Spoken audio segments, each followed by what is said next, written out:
Buckle up and get ready to hear some wise words from a man that has strength and power beyond his years.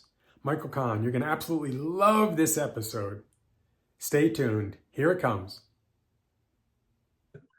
Welcome to another episode of VisionCast Network, where collaboration, intention, and technology gather in service to humanity. Today's special guest, brand new Papa, Michael Kahn. Michael is a highly skilled individual at unlocking the potential of business owners and leaders by implementing effective systems and mindset shifts to create more time, energy, and money for what truly matters. So welcome, Michael. It's great to see you again. Thank you, Christian. Thank you so much, man. I'm so grateful to be here with you in your presence, and thanks for giving me this opportunity, man. Oh, you're so very welcome. So the first most important question, what's it like being a brand new Papa? Oh, it's incredible. It's definitely life-changing. It's magical. And like we talked about, it's definitely worth the sleepless nights, just Yeah. one smile, one smile. One smile will melt the heart, right? Yeah, absolutely, man. Beautiful, beautiful. So congratulations, super congratulations. Thank you. So give us a little bit of your backstory. Let's dive in. Give us some backstory, where you come from, how you've been on this journey, what you do, and what's most important to your life in service. Yeah, absolutely. I'll start off with what's most important to me in life. I think, the last 10 years has been, a really big journey and a turnaround in my life. And at this stage of my life, I realized that, I'm here to serve. Yeah. Like you asked me, like, what's my purpose? Is like, I'm here to serve, and I'm dedicating the rest of my life to serving people in whatever shape and form that I can, to improve their quality of life, to reduce their suffering, I guess, is to make it simple in that way. More specifically, I've been on like a business venture. Pause there for just one moment. I want to back up Yeah, just because that's yeah. that's such an important point. Why do you believe that service is so important to you? What is it about service that you find so essential to your life's purpose? I think for me, it can sound quite selfish, but it feels good. Yeah, Like it lights me up, man. Like when I see another human being yeah. light up, it just lights me up in my Right. soul. Yeah, It's, it's, that that it's that that first taste is free, and then after that, it's like, yeah.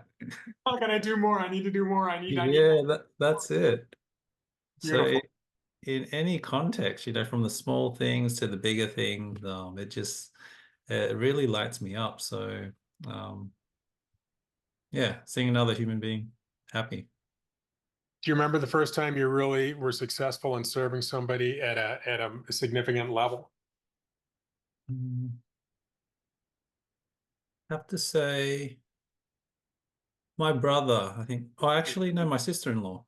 Your sister-in-law. Yeah, so helping her with her business. She was in a bit of financial difficulties, and really called a deeper part of me to really help the family, and it really pushed me to my limits. But out of that was just this feeling of bliss. Like Mm, throughout the whole process, there was a lot of difficult conversations, things like that, bringing the family together, mm. creating that. But it was just, I think you're just running on adrenaline and ecstasy and bliss, and like things were just flowing through me. I didn't even know, I wasn't even using my mind. It's like all of these answers were just flowing through me. So I think that was one of the highest points. And I Mm. remember going out on a run one day, and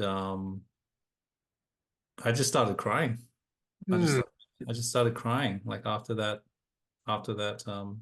experience. So it was beautiful.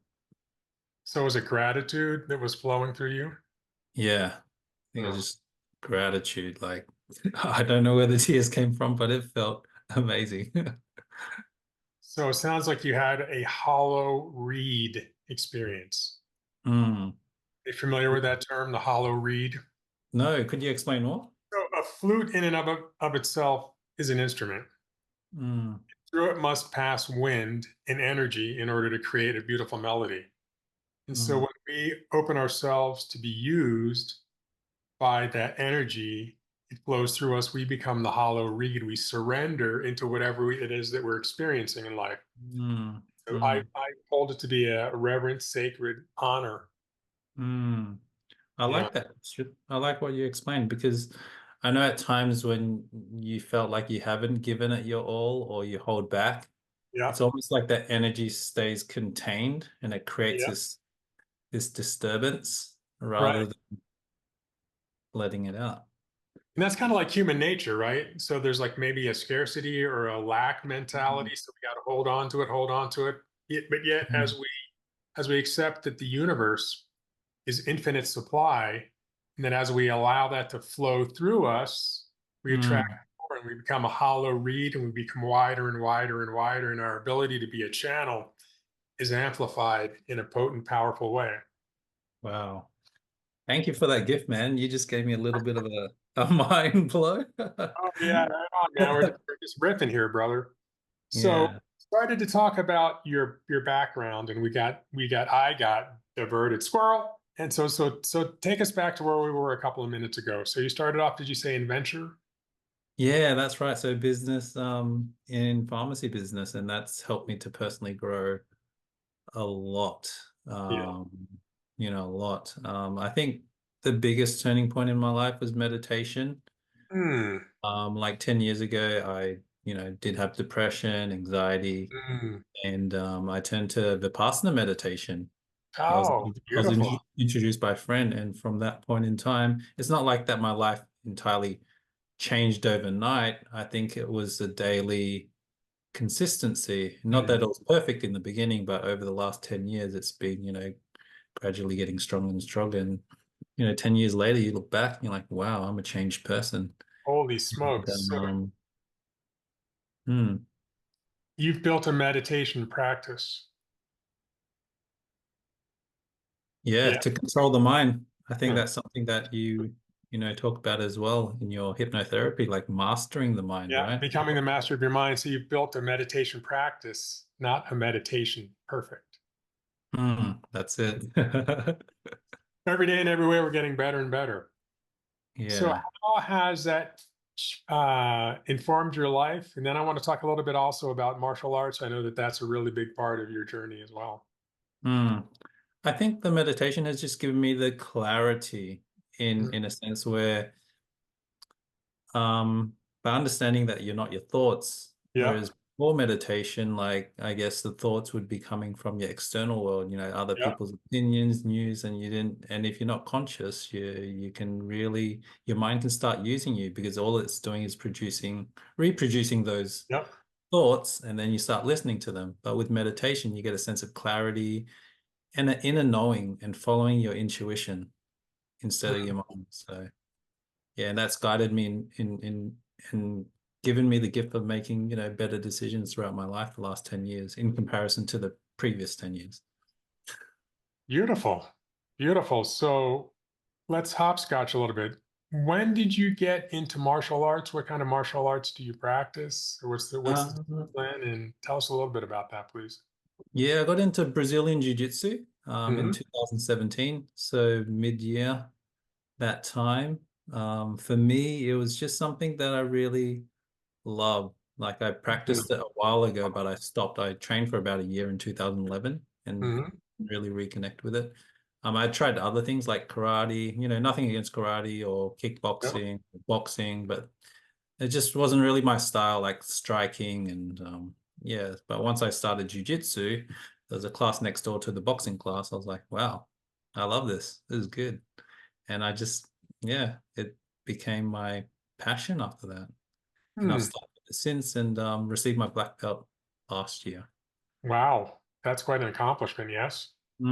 Yeah, absolutely. So I know like next to nothing about that discipline. So help me understand the premise, the training, the Yep. philosophy, the lifestyle, please. Mm.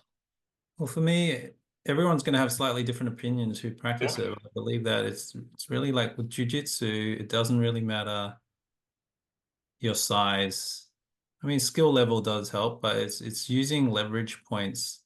Mm. Even as a smaller opponent, you have just equal opportunity to defeat like a larger opponent. The other thing I like about it is that it causes less damage as well in comparison to like boxing and things like that. Okay. In a sense where you can get someone to surrender without hurting them, without, I Mm, mean, I mean, in submissions you are looking to like, break certain joints, but it's not yeah. causing like huge damage. You can get them to surrender in those positions.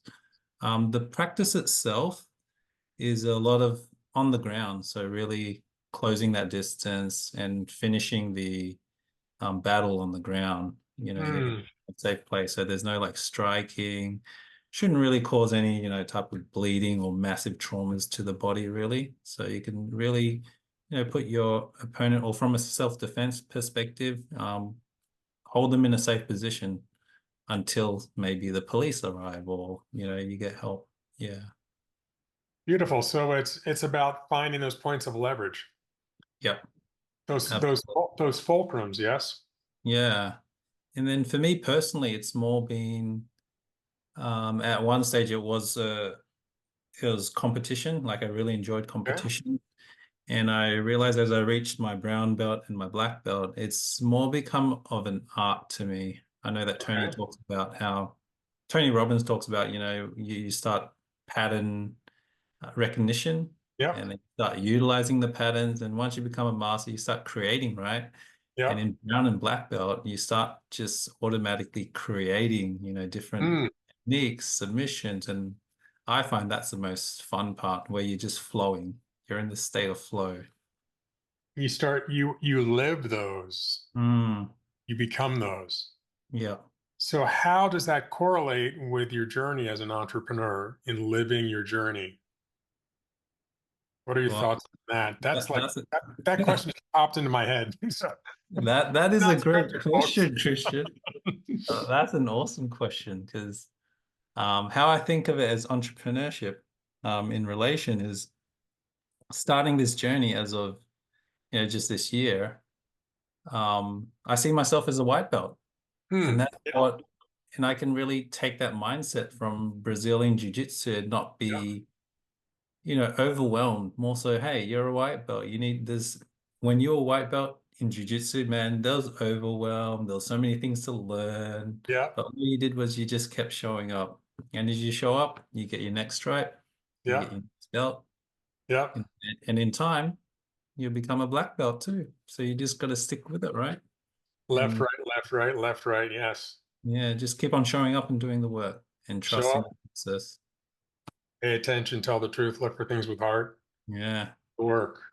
So And can I connect with like-minded people like yourself, make some like-minded? friends Yeah. along the way, have fun, and in no time, you're there.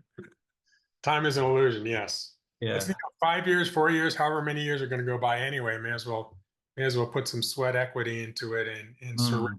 surrender the ego, which you alluded to. Speaking of which, I did study Shotokan for a while, Mm. as well as Taekwondo when I was living in Mm. Southern California. And I remember this really humbling experience. So you probably know about lining up, the lineup, right? Because you studied karate, right? Yeah.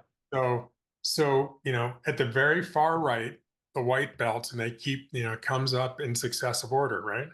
So Mm. for the longest time, I looked to the right and there was like nobody. I looked to the left, it's like this long line. And the idea was that you looked to the right with compassion and you looked to the left with respect. Mm. To the right with compassion and to the left with respect. For the Mm. longest time, here is this, 38-year-old white belt and 16, 17, 20 years old, up to the left. Mm. And then finally, I'm like, oh, there's a new person in class. Yes. It's like a 6-year-old showed up. Like, look to the right with respect, with compassion, respect.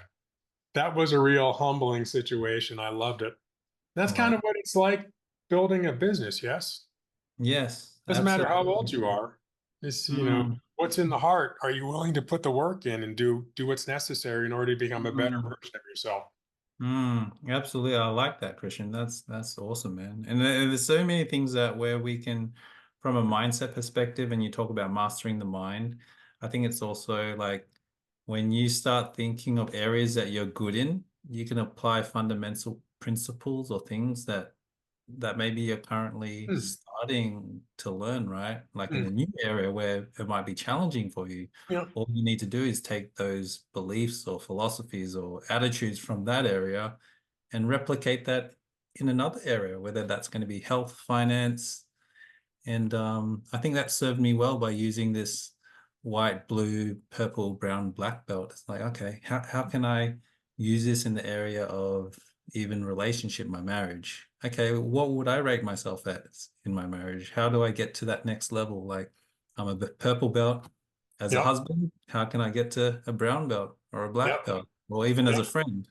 yeah. And it just deepens your experience of life when it's more holistic, like in your friendships, in business, in health, in That's finance. beautiful. Yeah. So then life becomes a great opportunity to express the expansion of awareness and applying that knowledge, Mm, because that mm, application of knowledge is what creates the power. We can have all the knowledge in the world, but if we don't apply it, then it's just knowledge sitting on a shelf. exactly. Shelf help. Shelf talk, right? Shelf talk will either make you or break you. Exactly, exactly. Right on. So tell us more about how you do what it is that you do, if you would please. What is your Mm. approach? What is your strategy Oh, you mean in terms of in what context? Like, in terms of helping business owners and leaders implementing effective systems and yep. mindset shifts for time Mm. and energy? Man, I love this area because I think being a business owner or operator previously, it comes with, and when you're managing a team and, you've gone from an employee to now an employer, Yeah. you don't have that mindset of an employer yet. And it's something that I learned along the journey. Um, so and if I was to do it backwards, I think I would start off with mindset first, but I didn't Mhm. have awareness or the maturity to understand that at that point in time. So for me, it was more like finding certainty and trying to control everything, as in like, this needs to be done, that needs to be done, and not trusting people as much because it's your business. Yeah. And throughout that process, I went to a Tony Robbins seminar and I learned more about leadership and Okay. about servant leadership.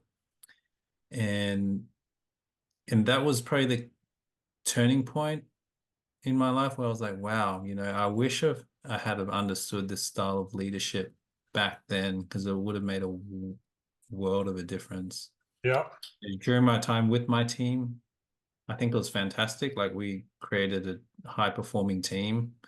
But it probably came from a place of more fear, Yeah. more like authority versus like pure, even though my intent was good, but I just didn't have the skill sets to influence or impact them at a deep level in that way that brings out more of the best parts of them Hmm. rather than creating a team that's more like you. So I was more like giving them what I know and expecting them Right. to be like me versus like embracing who they are and bringing out the best Yeah. parts. So, um, and that's why I'm so passionate about it because I don't want other business owners to make the same mistake. So sounds like you really work based on your previous experience to help new business leaders find those fulcrums, those leverage points that you practice so well in your Mm. martial arts practice. Mm. Yeah, absolutely. That too, by applying a step-by-step approach, and connecting with your team because I find a lot of business owners in that, particularly like males, like you put a lot of pressure on yourself and then Yeah. you have family, and then there's finances, and then you have Yeah. your business, and then you have your health. And Yeah. throughout my time in business, um, it was challenging to balance all of those if you Yeah. didn't have a system to. Like, if there was one stage where I was focusing on the business and my health would be, going down a little bit. Or Yeah. if there was time where I was focused on family, then that would affect the business in a negative way. So how do you, leverage, the best parts of your team so that not only can you focus on the vision of the business, but you can also still continually up the belts inside your Mm. marriage, your friendships and your finance and your health. So everything is leveling up, at the same time. Yes, Mm. I wish I had met you 26 years ago. I wish I had met the you today 26 years ago. Gone through that mess. Thank Um, you, Christian. yeah, you're welcome. Thank you. So, yeah, I have two more questions for you. Is that okay? Yeah. Oh, before you ask the next question, and the one thing about leveling everything up Mm-hmm. is not more time. It's Mm, just the way that we approach it through our mind. mm, It had nothing to do with having more time in this era that way. Is actually how you perceive and feel in that mm. moment while you're doing those activities, like your level of fulfillment in that. Wow.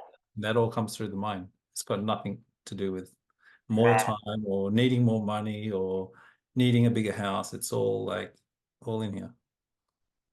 That is the quantum fulcrum wedge.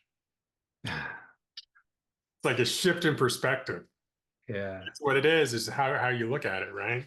Yeah. Are That's you like familiar? when I mentioned to you, if I was to do it backwards, man, it's mindset first. It's like, Yeah. Start with thoughts. Thoughts are things. yeah. Um, and sounds like that's a beautiful fulcrum. And are you familiar with Archimedes?